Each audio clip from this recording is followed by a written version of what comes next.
चाय कॉफी कहवा, चाय कॉफी कहवा। गौरव और अंकिता की बातों और शरारतों को इग्नोर कर मनु 3 सीट आगे बैठी जिस लड़की को जुबैदा समझ रहा था वो अब अपनी सीट पर नहीं थी, लेकिन कोई मनु के ठीक पीछे था जिसने उसके कंधे पर हाथ रखा। एक पल के लिए मनु कांप गया। उसने पीछे मुड़कर देखा तो जुबैदा मुंह पर उंगली रख के चुप रहने का इशारा कर रही थी। मनु कुछ ना बोला। उसने एक बार गौरव की तरफ देखा। वो पहले ही अंकिता को सहला के उसे फिर सुलाने की कोशिश कर रहा था। अले अले अले अले ना ना ना ना, कुछ नहीं हुआ, सो जाओ बेबी मैम, सो जाओ। सॉरी हूँ, तो प्लीज डिस्टर्ब मत कर। मैं डिस्टर्ब नहीं, चेक कर रहा था। ऐसे मुर्दों की तरह कौन सोता है? अंकिता फिर से खर्राटे लेने लगी। गौरव भी उसके सर पर अपना मुंह टिका के फिर सोने की कोशिश करने लगा। मन्नू भी यही चाहता था। उसने एक बार फिर मुड़ के देखा। जुबैदा स्माइल कर रही थी। उसने अपने बाल बांधकर जूड़ा बना लिया था। मनु उसे निगाह भर के देखने लगा। किसे ताड़ रहे हो सर जी? मनु चौंका। गौरव के मुंह पे इतनी पट्टी बंधी हुई थी कि वो मनु की तरफ पीछे मुड़कर तो नहीं देख सकता था, पर उसे टोक जरूर सकता था। किसी को नहीं, तू सो जा भाई। जबरदस्ती जासूस 14 मत बन। हैं? 14 मतलब? मनु कुछ नहीं बोला, बस उसके फेस पर हल्की सी स्माइल आ गई। ओ अच्छा अच्छा अच्छा, अब समझा। 14 मतलब 14। हिंदी गाली को इंग्लिश में दे रहे हैं सर जी। एनीवेज, मैं बुरा नहीं माना। आप जिंदा बच गए, यही बहुत है। अब आगे क्या करना है आपने सोचा है? सोचा है ना, जम्मू पहुंचते ही दिल्ली की ट्रेन पकड़नी है। हैं? ट्रेन क्यों, बस क्यों नहीं? क्योंकि बस में फिर तेरे आसपास बैठना पड़ेगा। क्या सर जी, एक तो मैंने आपको जिंदा बचाया, ऊपर से आप मुझे ही। मनु ने घूर के देखा। गौरव बोलते बोलते चुप हो गया। मनु ने अपने मुंह पर उंगली रखी। बकवास नहीं, जितना कम बोलेगा उतना ज्यादा जिएगा। तभी बस चल पड़ी। अगले 5 मिनट तक गौरव वाकई कुछ न बोला, लेकिन उससे ज्यादा चुप रह पाना उसके लिए इम्पॉसिबल होने लगा। सर जी, जस्ट आस्किंग, जैसे कितना बोलने पर कितना जी सकता है आदमी? कोई वर्ड काउंट होता है या सेंटेंस के हिसाब से? मनु ने फिर घूरा। गौरव ने इस बार खुद ही अपने मुंह पर उंगली रख ली। मनु ने फिर भी घूरना बंद नहीं किया। फाइनली गौरव ने अंकिता के सर पर खुद को टिकाया और आंखें बंद कर ली। इससे पहले कि मनु फिर पीछे मुड़कर जुबैदा को देखता, गौरव ने एक आंख खोलकर उसको देखा। मनु को दोबारा घूरना पड़ा। गौरव ने दोबारा आंखें बंद कर ली। पिट के मानेगा तू? अरे अब मैं कहाँ कुछ बोल रहा हूँ सर जी। अंकिता की नींद फिर खुल गई। ओहो गौरव, अब एक बार और तेरा मुंह खुलाना, तुझे बस से उतार दूंगी। और अगर तेरी आंखें खुली देखी तो तुझे बस के नीचे डाल दूंगा मैं। गौरव ने इस बार कोई रिस्क नहीं लिया। आफ्टर ऑल उसे 2 तरफ से धमकी मिली थी। उसने चुपचाप अंकिता को टेडी बेयर की तरह पकड़ा और आंख मूंद कर सो गया। 10 मिनट भी नहीं बीते होंगे कि अंकिता के साथ साथ गौरव भी खर्राटे मारने लगा।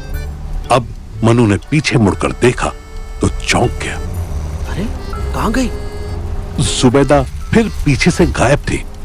मनु उसे इधर उधर पागलों की तरह ढूंढने लगा, पर बहुत पीछे की सीट पर कौन बैठा था कौन नहीं, ये उसे नहीं दिख रहा था। मनु समझ गया कि जब तक गौरव और अंकिता उसके साथ हैं तब तक जुबैदा पास नहीं आएगी। पर क्यों? आखिर वो तो इनके सामने ही मनु से अलग हुई थी। फिर वो जम्मू की बस में कब और क्यों बैठी? एक तरफ मनु खुद से जुबैदा के बस में होने का रीजन पूछ रहा था और दूसरी तरफ आफताब कुल्लू एयरपोर्ट पर पहुंचकर एक एक ड्राइवर से शिवानी के बारे में पूछ रहा था। भाई साहब, एक बिहार की लड़की, साथ में बिहारी ड्राइवर, कश्मीर जाने की बात हुई थी उनमें, आपको कोई आइडिया है? लोग बिना पूरी बात सुने ही आफताब के सामने ना में सर हिला रहे थे। आफताब निराश होकर वापस ड्राइवर मामा के पास आ गया। मामा टैक्सी स्टैंड से 200 फीट दूर अपनी ऑल्टो में बैठे थे। आफताब आकर गाड़ी में बैठ गया। क्या हुआ? कोई बोलता नहीं? बोलता तो दूर, कोई सुनता भी नहीं। आप ट्राई करो ना, आप लोकल आदमी हो, आपको तो जरूर बताएंगे। नहीं नहीं नहीं, मैं अंदर गया तो झगड़ा होगा। झगड़ा क्यों होगा? एक लड़की खो गई है, उसके बारे में पूछना है, लड़की सप्लाई के बारे में नहीं पूछना। ओहो, तुम समझते नहीं। मैं गया ना तो ये ड्राइवर लोग झगड़ा करेंगे। इनका एरिया है ना, ये प्रॉब्लम होता है। अंदर जाना ठीक नहीं।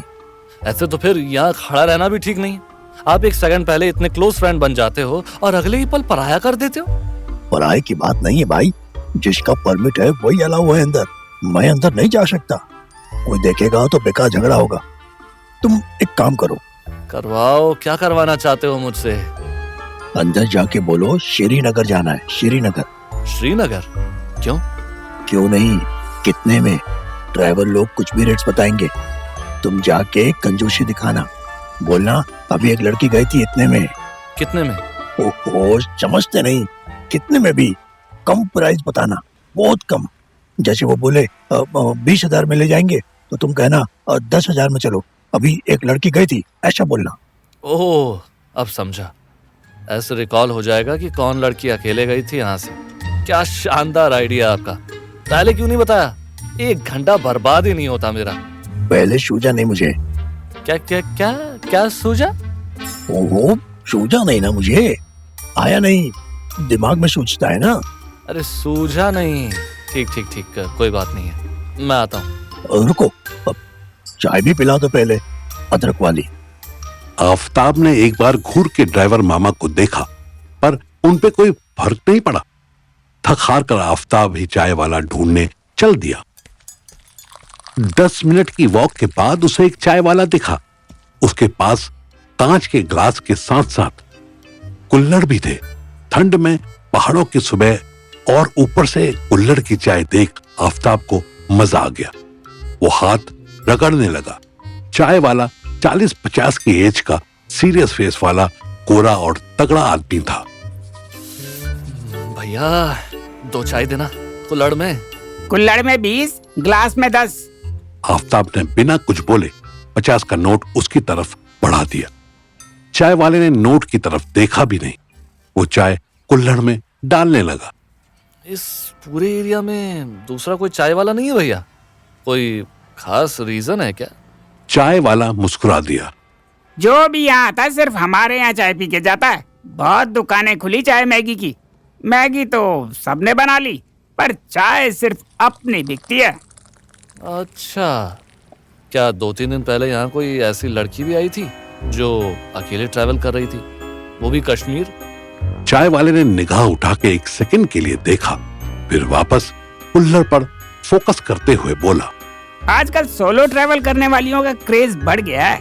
पहले तो कोई कोई लड़की जाती थी, लेकिन अब हाँ हाँ, ऐसे ही कोई यहाँ आई है क्या?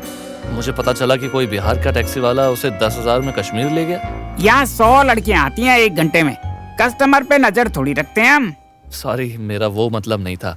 मैं तो कह रहा था कि नाटे के साथ गई होगी। अब ये नाटा कौन है? ये कैसा नाम है?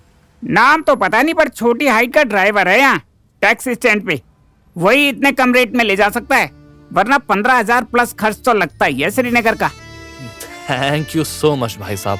आफताब पीछे मुड़ा ही था कि चाय वाले ने टोका। अपनी चाय तो लेके जाओ। अरे हाँ, सॉरी। आफताब दोनों कुल्हड़ लेकर टर्न हुआ ही था कि चाय वाले ने फिर टोका। रुको, ये रख दो। अरे कभी कहते हो रख दो, कभी कहते हो ले जाओ। दूसरी देता हूँ, ये ठंडी हो गई है। खड़ूस फेस बनाए वो दिल का गोल्डन चाय वाला आफताब को बहुत बढ़िया कैरेक्टर लगा। उसने मुस्कुराते हुए पॉकेट से एक छोटी सी डायरी निकाली और उसमें चाय वाले के बारे में लिखना शुरू कर दिया। सुबह 9 बजे मन्नू की बस जम्मू पहुंच गई। मन्नू पूरे रास्ते सिर्फ कुछ मिनट के लिए ही सोया था, पर गौरव और अंकिता अपनी नींद पूरी कर चुके थे। गौरव ने मुंह की बैंडेज ढीली कर दी थी। उसका प्रेशर से बुरा हाल था। सर जी, कहीं सुलभ शौचालय बाथरूम बताओ ना, बहुत जोर से आई है। मैं बताऊं? मैं क्या नगर निगम वाला हूँ? ओहो, समझते क्यों नहीं? अगर मैं 2 मिनट में वॉशरूम नहीं गया ना तो मेरी चड्डी पीली हो जाएगी। ओह, अंकिता ने नाक बंद कर ली। ओहो छी, ना खाने पर कंट्रोल है ना जाने पर। कितना डिस्गस्टिंग है तू। अच्छा जी, आप तो ऐसे कह रहे हो जैसे आपको कभी पॉटी नहीं आती। ओह गॉड, प्लीज प्लीज इसको चुप कराओ। मैं चुप कराऊं? तुम ही इसको साथ लेकर आई थी ना? हाँ बट ओए गौरव, वो देख वहाँ पब्लिक टॉयलेट है, जा। हाँ, ओह अच्छा अच्छा, थैंक यू। पर अकेले कैसे जाऊं? हेल्प करो। हैं? पागल है क्या? मैं क्या हेल्प करूंगी? अरे मुझे नीचे देखने में प्रॉब्लम हो रही है। आप मेरे साथ चलो और वहाँ पहुँचकर मेरी बेल्ट खोल दो। छी छी यार, मुझसे ये सब नहीं होगा। तो ठीक है, फिर मैं चड्डी में ही कर देता हूँ। अपना सेंटेंस पूरा करते ही गौरव ने एक लंबी गैस छोड़ी। अंकिता ने फिर अपनी नाक बंद कर ली। आज के बाद मैं किसी AK-47 वाले के साथ ट्रिप पर आ जाऊंगी, पर तेरे साथ नहीं आऊंगी। आना जाना बाद में करना, पहले मुझे लेके चलो, वरना अगर गैस छोड़ने में कुछ और छूट गया तो। शट अप यार। चल मनु, मैं अभी आती हूँ। मन्नू ने कोई जवाब नहीं दिया। उसकी आंखें तो जुबैदा को ढूंढ रही थी। अंकिता चली गई। मन्नू को एक बेंच दिखी जिस पर कुछ लड़कियां बैठी हुई थी। लड़कियों की पीठ मन्नू की तरफ थी। मन्नू वही कोने में लंगड़ाते हुए पहुंचा और गलती से नेवी ब्लू सलवार सूट और कार्डिगन वाली के दुपट्टे पर बैठ गया। वो लड़की चाय पीते पीते चिल्लाई, अंधे हो क्या? उठो यहाँ से।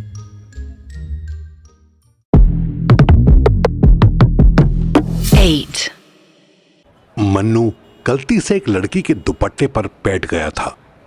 वो लड़की चिल्लाई तो मन्नू ने उसका फेस देखा और देखते ही रह गया। ऐसे क्या देख रहे हो? मन्नू जिसके पास बैठा था वो और कोई नहीं बल्कि शिवानी थी। उसकी आंखों को भरोसा नहीं हो रहा था।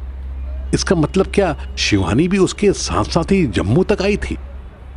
मन्नू ने तुरंत अपनी निगाह नीची कर ली। सॉरी। मन्नू उस बेंच से उठने लगा। शायद शिवानी ने कभी मन्नू को इतनी दाढ़ी, लंबे बाल और ऐसे ढीले ढाले कुर्ता पैजामा में नहीं देखा था। न शिवानी को मन्नू के यहां होने की उम्मीद थी, इसलिए वो एक झटके में पहचान नहीं पाई। तभी एक बस का अजीब सा हॉर्न बजा और मन्नू उस सीट से उठकर जाने लगा।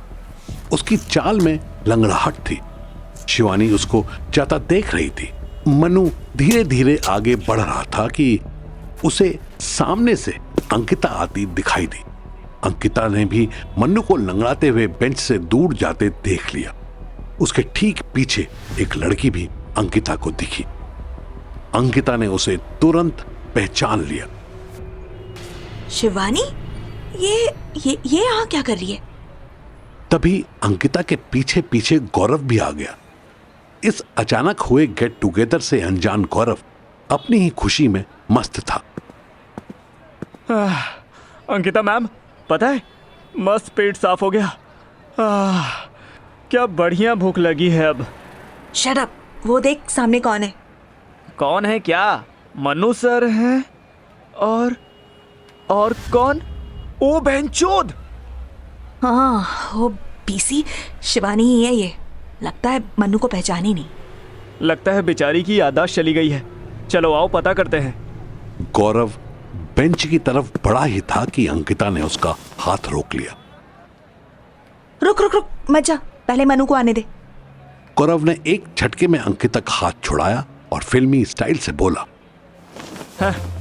गोली मन्नू सर की नहीं, मेरे सीने में मारी थी और इसीलिए बात भी मैं ही करूंगा।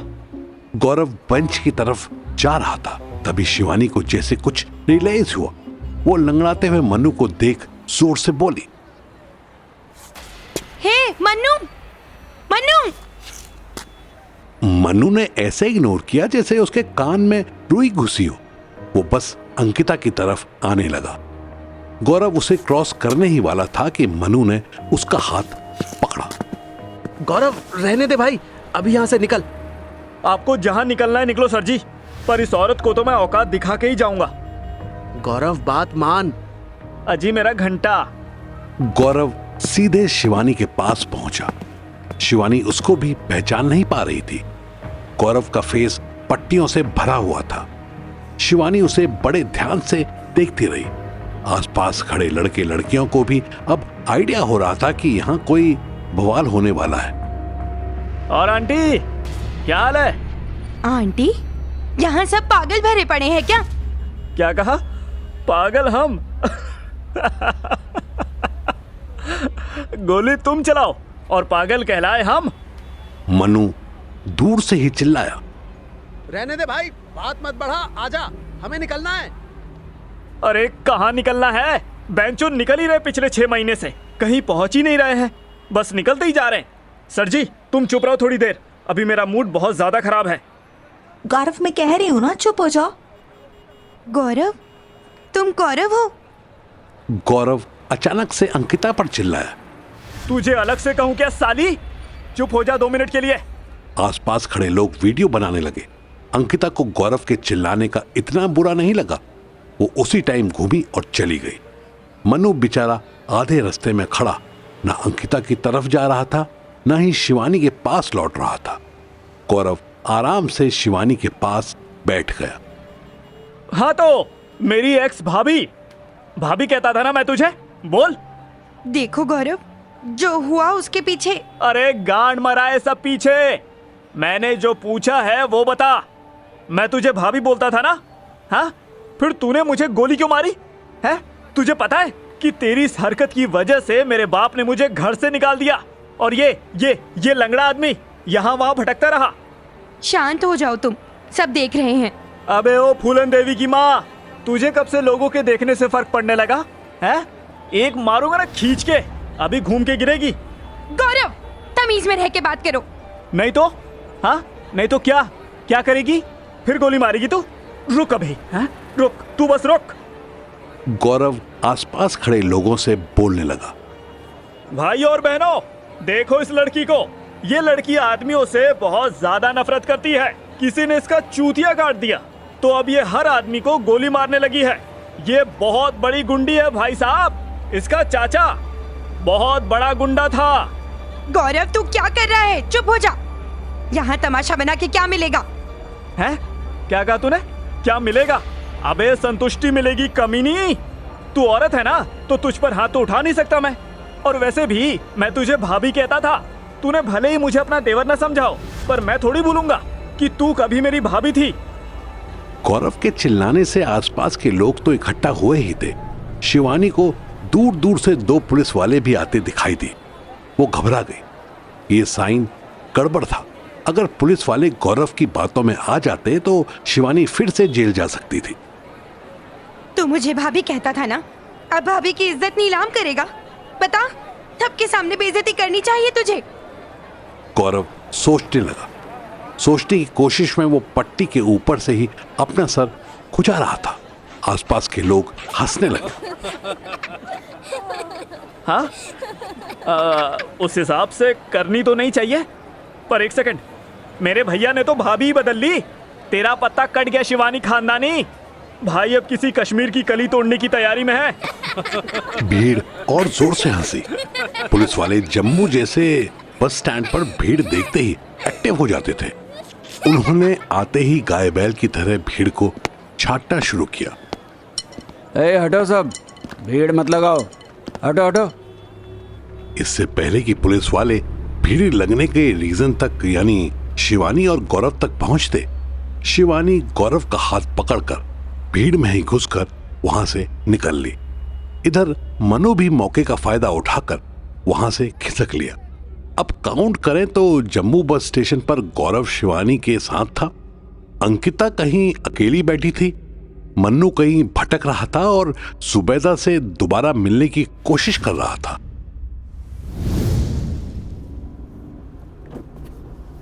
दूसरी ओर आफताब को नाटे बिहारी ड्राइवर के बारे में पता चल गया था। वो तो अकेला ही जम्मू श्रीनगर के लिए निकलना चाहता था, पर ड्राइवर मामा उसे अकेला छोड़ना नहीं चाहते थे। इसीलिए दोनों ऑल्टो से ही कश्मीर की तरफ चल रहे थे। मामा जी, बुरा ना मानो तो आप रुक जाओ। आपकी जरूरत मनाली टूरिज्म को है। आप कहाँ ऐसे परेशान होंगे? असल में आफताब को प्रॉब्लम ड्राइवर मामा के साथ चलने से नहीं, बल्कि ऑल्टो लेकर चलने से थी। अपने मेरठ के घर में उसके पास बहुत सी गाड़ियां थी। उसके सर्वेंट्स भी कम से कम स्विफ्ट डिजायर चलाते थे। कोई दिक्कत ही नहीं, तुम जैसे भी हो, पर हो तो हमारे गेस्ट ही। तुम्हें ऐसे छोड़ने का दिल नहीं कर रहा बस। लेकिन हम ऐसे कब तक पहुंचेंगे? हम अभी सुंदरनगर पहुंचने वाले हैं। वहां से हमीरपुर होते हुए धर्मशाला, पठानकोट के रास्ते जम्मू जाएंगे, जम्मू। फिर आगे का रास्ता थोड़ा मुश्किल है। एक मिनट, जम्मू पहुंचने में कितना टाइम लगेगा? यही कोई 12-14 घंटे। रुकते रुकते जाना पड़ेगा ना, वरना गाड़ी बंद हो जाएगी। आफताब को ड्राइवर मामा की बात पर बिल्कुल भी हंसी नहीं आई। वो बस रास्तों के साथ साथ हिलते डुलते चुपचाप बैठा रहा। परेशान मत हो, कोई नहीं, मिल जाएगी शिवानी। किसको मिलेगी? हमको ही मिलेगी भाई, जब हम ढूंढने जा रहे हैं तो। देखो मामा जी, बुरा मत मानना, पर हम ऐसे भी तो कर सकते हैं ना कि पहले चंडीगढ़ जाएं और वहां से डायरेक्ट श्रीनगर की फ्लाइट ले लें। अरे बाप रे, बहुत महंगी होगी वो तो, कम से कम 10,000 की पड़ेगी। हाँ तो कोई बात नहीं, टाइम भी तो बचेगा और गाड़ी से रिस्क भी रहेगी। ड्राइवर मामा ने आफताब को घूर कर देखा। कैसी रिस्क रहेगी? यही कि ये बीच रास्ते में रुक गई, आगे टफ रास्ता आया और नहीं चढ़ पाई तो? तुम कहना क्या चाहते हो, मेरी गाड़ी खराब हो जाएगी? नहीं, मैं ये कहना चाहता हूँ कि आगे रास्ता खराब हुआ तो बेकार में आपकी गाड़ी खराब होगी। फिर पैसे तो है ना मेरे पास, आप मुझे चंडीगढ़ ले चलो। कितना पैसा है तुम्हारे पास? 12,000 की फ्लाइट हुई तो ले लोगे? हाँ। अच्छा, 12 का मतलब 24,000 हुआ। इतनी महंगी टिकट ले लोगे? आफताब को झटका लगा। वो तो सोच रहा था कि वो अकेला ही शिवानी को ढूंढने निकला है, पर मामा जी जो जबरदस्ती उसके साथ लटकना चाहते थे। एक सेकंड, मैं 2 टिकट्स क्यों लूंगा? मीरा ने सिर्फ मुझे शिवानी को ढूंढने भेजा है। अच्छा, और अगर तुम शिवानी को ढूंढने की जगह कहीं भाग गए तो? व्हाट? क्या कुछ भी बोल रहे हो आप? मैं क्यों भागूंगा? मैं तो क्या मैं तो प्रॉमिस करके आया हूँ कि मैं शिवानी को ढूंढ लाऊंगा। तुम्हारे जैसे लड़के बहुत प्रॉमिस करते हैं, फिर पेट में बच्चा दे के भाग जाते हैं। अरे आप कुछ भी बक रहे हो मामा जी? कुछ भी बक रहे हो? आफताब को समझ नहीं आया कि ड्राइवर मामा अचानक से ऐसी फालतू की बातें क्यों करने लगे थे। वो थोड़ी देर तो शांत रहा, फिर उसका ध्यान मामा की आंखों पर गया। तभी एक सुपरफास्ट कार ने मामा की ऑल्टो ओवरटेक किया। रुक जा शाले, अभी बताता हूं तुझे। और ड्राइवर मामा ने अपनी गाड़ी की स्पीड बढ़ा दी। शाला मुझे ओवरटेक करके गया, इसको छोड़ूंगा थोड़ी, आगे तो फंसेगा, कहीं तो फंसेगा बहन चोद। आफताब ने ओवरटेक करने वाली कार देखी थी, वो फॉर्च्यूनर थी। ड्राइवर मामा ऑल्टो से उसको बीट करना चाहते थे। आफताब सब जानते हुए भी कुछ नहीं बोला। उसका ध्यान सिर्फ मामा की आंखों पर था। वो पलकें भी नहीं झपका रहे थे। आफताब को कार के फुटनोट पर एक सिगरेट का टुकड़ा पड़ा दिखा। उसने उठाया और सूंघा।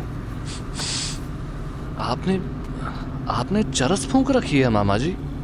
ड्राइवर मामा ने बड़ी अदा से आफताब की तरफ देखा और गंदी सी स्माइल पास की। आप गाड़ी साइड में लगाओ, मुझे नहीं जाना आपके साथ, मैं देख लूंगा अपना रास्ता। वाह बेटा, वैसे मामा मामा कह रहा था, और जब रेस लगाने की बारी आई तो भागना चाहता है, डरता है तू। हाँ, बहुत डरता हूँ, उतारो मुझे। चरस पी के गाड़ी चलाने वालों से बहुत ही डरता हूँ मैं। ओहो, कुछ नहीं होता, मैं कोई रोज रोज थोड़ी खींचता हूँ। वो तो जब तू एयरपोर्ट में गया था ना, तो एक ड्राइवर ने दी थी, बहुत शानदार माल है। वाह, तू भी लेगा? नहीं, मैं अब आज्ञा लूंगा, मुझे उतार दो प्लीज। 1 मिनट, अभी इसको पीछे छोड़ दूं पहले।